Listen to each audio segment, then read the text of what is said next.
और बहुत श्रेष्ठ बन जाता है।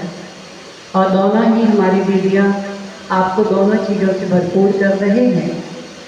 और हम सभी जानते हैं, महात्मा बुद्ध से किसी ने पूछा दुख का कारण क्या है, तो उन्होंने एक शब्द में जवाब दिया, बोले अज्ञान। बोले दुख का कारण क्या है, तो उन्होंने कहा ज्ञान। तो फिर बात चलती है, संसार में इतना ज्ञान होने के बाद भी दुख है, तो ऐसा कौन सा ज्ञान है जिसको अगर प्राप्त कर लें तो जीवन के सारे दुख क्या हो जाएं, दूर हो जाएं। और उसी ज्ञान को लेकर ऐसे महान विभूति हमारे बीच में पहुंचे हुए हैं, उनके लिए जोरदार तालियां बजाएंगे। और आप महसूस भी कर रहे होंगे, ये अनुभव भी कर रहे होंगे कि जब यहाँ बैठते हैं तो ऐसे लगता है जैसे आनंद ही आनंद है। बोलो सभी, क्या है? तो ऐसा कहना, आज के आनंद की, आज के आनंद की। तो यहाँ बैठते हैं तो ऐसे लगता आनंद ही आनंद है, और जरा सा बाहर जाओ तो ये लगता है कि बस माया का रसानंद है। कौन बैठा है माया का रसानंद? अब आप सोचिए, लेकिन वातावरण तो चारों तरफ रहेगा ही।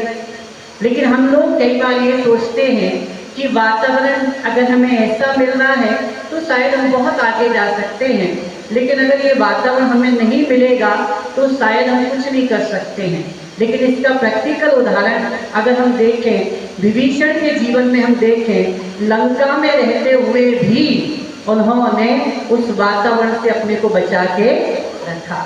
तो ब्रह्मा कुमारी ईश्वरीय विश्वविद्यालय में सबसे सुंदर यही बात बताई जाती है कि नाव तो पानी के ऊपर ही रहे, बस पानी नाव के ऊपर ना रहे।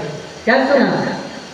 नाव तो पानी के ऊपर ही रहे, बस पानी क्या ना रहे, नाव के ऊपर ना रहे। तो बड़ी सुंदर बात हमें याद आती है, कहते माया भी नचाती और भगवान भी नचाता। बोलो सभी, माया भी नचाती और भगवान भी नचाता है, लेकिन दोनों में बड़ा महान अंतर है। माया भी झूम झूम के नचाती है, भगवान भी झूम झूम के नचाते हैं। माया भी अच्छे से नचाती है और भगवान भी अच्छे से नचाते हैं, लेकिन दोनों में एक बहुत बड़ा अंतर है। कौन बताएगा? कोई बताएगा सभा में से? माया क्या करती है? नचाती तो है। नचाने का मतलब ये नहीं समझना सिर्फ डांस करना। जैसे कोई किसी के इशारे पर चलता है तो उसको भी नाचना कहते हैं। कहते आजकल तो वो इनके इशारों पर नाच रहे हैं, तो क्या डांस कर रहे हैं? उनका कहना मानना। तो माया भी नचाती, भगवान भी नचाते हैं, लेकिन दोनों में बहुत बड़ा अंतर है। माया नचाती तो है लेकिन बचाती नहीं है। क्या नहीं करती है? बचाती नहीं है। और भगवान नचाते भी हैं और क्या करते हैं? बचाते हैं। प्रभु राम ने जिस जिसको नचाया, प्रभु राम ने जिस जिसको नचाया, आप देखो भगवान के कहने पर अगर सुग्रीव बाली से लड़ने के लिए जाते हैं तो भगवान अगर नचाते हैं तो छुप छुप के बचाते भी हैं। क्या करते हैं? छुप छुप के बचाते भी हैं। रावण ने जिसको नचाया, कंस ने जिसको नचाया, दुर्योधन ने जिसको नचाया, नचाया तो है, लेकिन जब वो मरने लगे तो बचाया नहीं। इसलिए माया बड़ी होशियार है, बाद में मरती है, पहले अपना काम करती है। अगर रावण, कंस, ये दुर्योधन पहले मर जाते तो इनके पीछे वाले जो थे ना वो सब बच जाते। कहते चक्कर में पड़ना ही नहीं है। तो अब आप ये बताओ हमें किसके कहने पर नाचना है? क्या बात है, दोनों हाथ ऊपर करके ताली बजाओ सभी अच्छे से। किसके कहने पर? यहाँ बैठे उसके कह रहे हैं या वहाँ जाके भूल जाओगे? पक्का?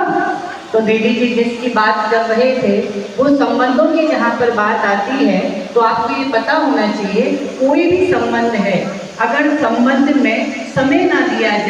परिवारों में देखो संपन्नता है, संपत्ति है, परिवार के सब लोग जॉब कर रहे हैं, किसी चीज की कोई कमी नहीं है, साधन है, सुविधाएं, सब कुछ है, लेकिन एक दूसरे को समय देने के लिए एक दूसरे के पास टाइम नहीं है।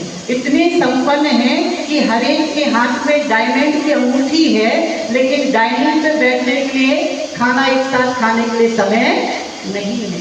तो जब एक दूसरे को समय नहीं देते हैं तो दूरियां बढ़ती हैं। ऐसे ही आत्मा और परमात्मा का संबंध है। इस संबंध में अगर हम उस परमात्मा को समय नहीं देते दिल से तो नजदीकियां बढ़ेंगी या दूरियां? और जब भगवान से दूरियां रहेंगी तो मजबूतियां आएंगी, मजबूरियां क्या आएंगी। और वो हम सब प्रैक्टिकल में देख रहे हैं। हम लोग गाते तो हैं, तुम ही हो माता च पिता, तुम ही हो बंधु च सखा, तुम ही हो।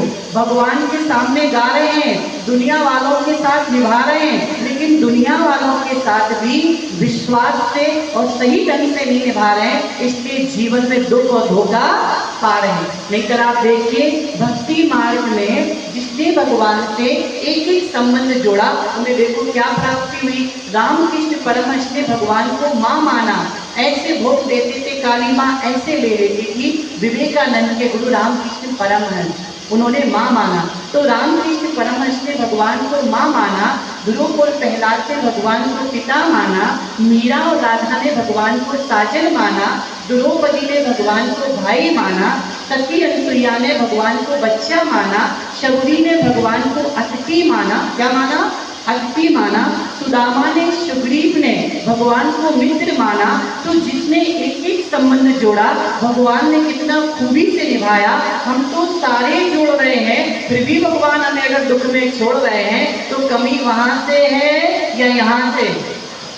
जल्दी जवाब दो। यहीं से है ना। तो क्या करना है भाई? गाना है या निभाना है? क्या करना है? तो भगवान से सर्व संबंध कैसे निभाए जाते हैं, वो है ज्ञान और ध्यान, जो हमें यहाँ पर प्राप्त होगा। और जब सर्व संबंध परमात्मा से होंगे तो आपको ये पता होना चाहिए, जब भगवान के पास हम ऊपर जाएंगे तो जिसको जो संबंध मिले वो लिस्ट खुलेगी और उसमें देखा जाएगा कि आपको जो संबंध मिले, आपने उन संबंधों को कितनी अच्छे से निभाया। आप यही कहना, वो पति जो उसने पत्नी का कर्तव्य नहीं निभाया तो हम पत्नी का क्यों निभाएं? वो भाई था, उसने भाई का कर्तव्य नहीं निभाया तो हम बहन का क्यों निभाएं? वो बेटा था, उसने बेटे का कर्तव्य नहीं निभाया तो माँ का क्यों निभाएं? तो भगवान क्या कहेगा? नहीं, तुम्हें संबंध मिला उनमें